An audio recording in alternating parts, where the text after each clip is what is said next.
जय हिंद। आज हम पढ़ने वाले हैं आतंकवाद पर आसान शब्दों में निबंध।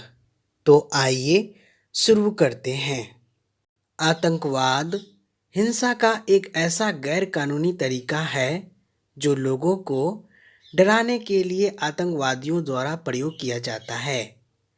आतंकवाद लगभग सभी देशों में फैला हुआ है। हमारा देश भारत भी कई सालों से आतंकवाद से लड़ रहा है। आतंकवाद में लोगों को मारा जाता है और उनसे अपने मन मुताबिक काम कराया जाता है। आतंकवाद से देश की शांति भंग होती है। जो लोग आतंकवाद का साथ देते हैं और आतंक फैलाते हैं, उन्हें आतंकवादी कहा जाता है। आतंकवाद की जड़ें बहुत गहराई तक फैली हुई है। आतंकवादियों के पास कोई नियम और कानून नहीं होते हैं। यह लोग समाज और देश में आतंक के स्तर को बढ़ाने और उत्पन्न करने के लिए केवल हिंसात्मक गतिविधियों का सहारा लेते हैं। आतंकवाद का अर्थ होता है आतंक फैलाना या आतंकवाद को बढ़ावा देना। आतंकवाद एक प्रकार की हिंसात्मक गतिविधियां होती हैं, अर्थात कुछ लोगों के समूह के द्वारा अन्यायपूर्ण और हिंसात्मक गतिविधियों को अंजाम देने की प्रक्रिया आतंकवाद कहते हैं। आज हमारे देश में तेजी से बढ़ती जनसंख्या, बेरोजगारी, गरीबी, भुखमरी आदि की वजह से लोग परेशान होकर आतंक का रास्ता अपना लेते हैं। कई युवा बेरोजगारी की वजह से आतंक का रास्ता अपना लेते हैं। कुछ लोग इन बेरोजगार, गरीब एवं भुखमरी से प्रभावित लोगों को बहला फुसलाकर आतंक के रास्ते पर धकेल देते हैं। जब भी किसी देश की राजनीतिक, सामाजिक, प्रशासनिक और न्यायिक व्यवस्था आम नागरिकों के प्रति बहुत संवेदनहीन बन जाती है, तब आतंकवाद उत्पन्न होता है। सरकार द्वारा नागरिकों की समस्या को हल करने का वादा किया जाए, परंतु उनका समाधान न किया जाए, तब आतंकवाद उत्पन्न होता है। जब देश में गरीबी और बेरोजगारी जैसी समस्या बढ़ती जा रही हो और लोगों का शोषण हो रहा हो, तो कई लोगों को लगता है कि सरकार हमारा साथ नहीं दे रही है। ऐसे में वो हिंसा और आतंकवाद का रास्ता चुनते हैं। कई देशों में राजनीतिक दल खुद चुनाव जीतने के लिए इन आतंकवादी समूहों का सहयोग करते हैं और चुनाव जीतने के बाद भी आतंकवाद के बलबूते पर शासन चलाते हैं। इसलिए राजनीति भी आतंकवाद का प्रसार करने के लिए एक जिम्मेदार है। भ्रष्टाचार भी कुछ हद तक आतंकवाद को बढ़ावा देता है। जैसे कि हमारे देश में बेरोजगार युवाओं की संख्या बहुत अधिक है। जब ये युवा खुलेआम भ्रष्टाचार देखते हैं, तब वो हथियार उठाने पर मजबूर हो जाते हैं। आतंकवादी समूह अक्सर ऐसे युवाओं पर नज़र रखते हैं जो जीवन में किसी कारण असंतुष्ट है। ये देखकर आतंकवादी समूह इन सामान्य नागरिक को अपने जाल में फंसाकर आतंकवादी बनाते हैं। लोकतांत्रिक देशों में कुछ ऐसे असामाजिक तत्व अलग अलग धर्मों के बीच लड़ाई करवाते हैं, जिससे आतंकवाद बढ़ता है। आज सभी देश बड़ी मात्रा में परमाणु बम, अणु bomb, atom bomb, hydrogen bomb, missile, तोपें, मशीन गन आदि हथियारों का उत्पादन कर रहे हैं, जिससे विश्व में आतंकवाद बढ़ता जा रहा है।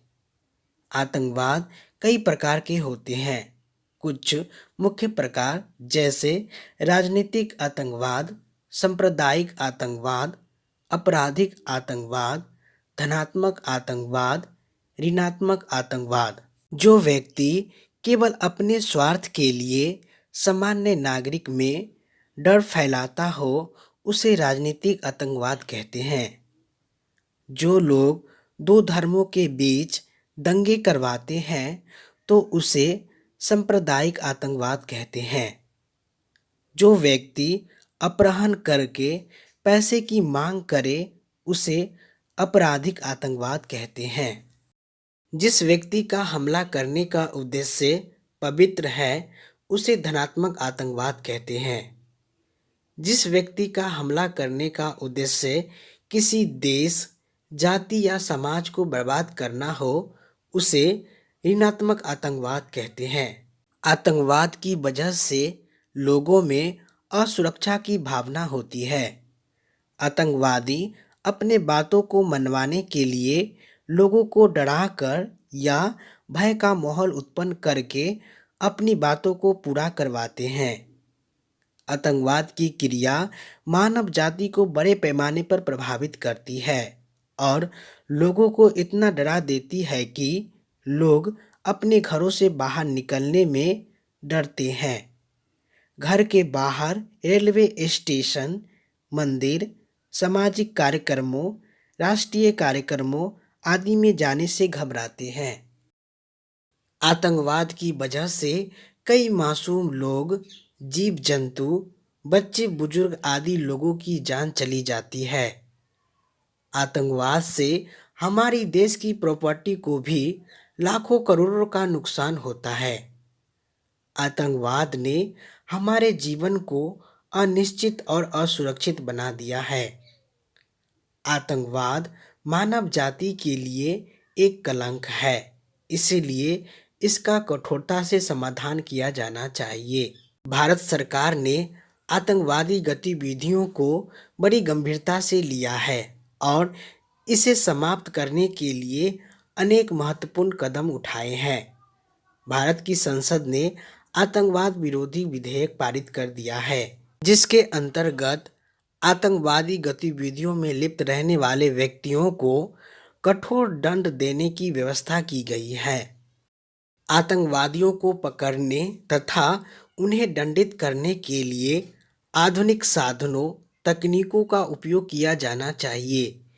इसके लिए जनता को शिक्षित करना भी आवश्यक है, जिससे जनता आतंकवादियों से लड़ने में डर का अनुभव ना करे। आतंकवादियों से निपटने के लिए अंतर्राष्ट्रीय स्तर पर भी प्रयास किए जाने चाहिए। आवश्यकता इस बात की है कि सभी देश एक मत होकर आतंकवाद को समाप्त करने का संकल्प ले, जो सभी का हित होगा।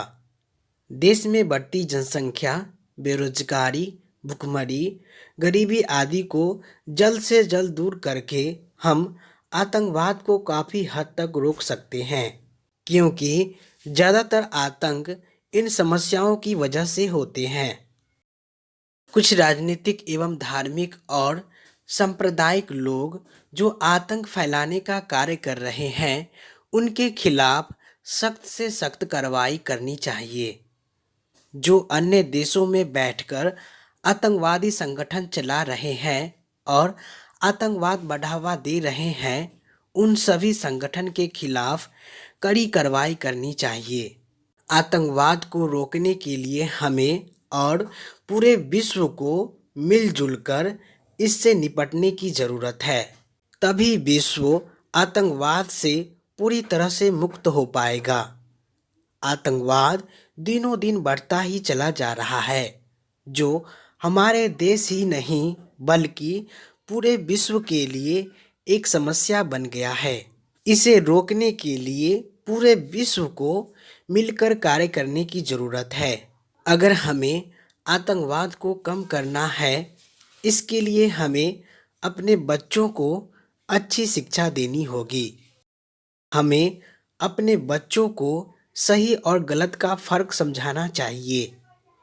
यही बच्चे आगे चलकर देश का भविष्य बनेंगे और भारतीय सेना में जुड़कर आतंकवाद के खिलाफ बड़ी लड़ाई लड़ेंगे। आतंकवादी संगठन एवं आतंकवाद को बढ़ावा देने वालों के खिलाफ कड़ी कार्रवाई करनी चाहिए। अगर इसे रोका नहीं गया तो यह पूरे मानव जाति के लिए एक गंभीर समस्या उत्पन्न कर सकता है। इसे रोकना अत्यधिक आवश्यक है, क्योंकि इसे रोका नहीं गया तो यह पूरे विश्व में एक आतंक का माहौल उत्पन्न कर देगा और यह दिनों दिन अपने पैर पसारते ही जा रहा है। दोस्तों, वीडियो कैसी लगी कमेंट बॉक्स में ज़रूर बताएं। मिलते हैं अगले वीडियो में, तब तक के लिए जय हिंद, वंदे मातरम।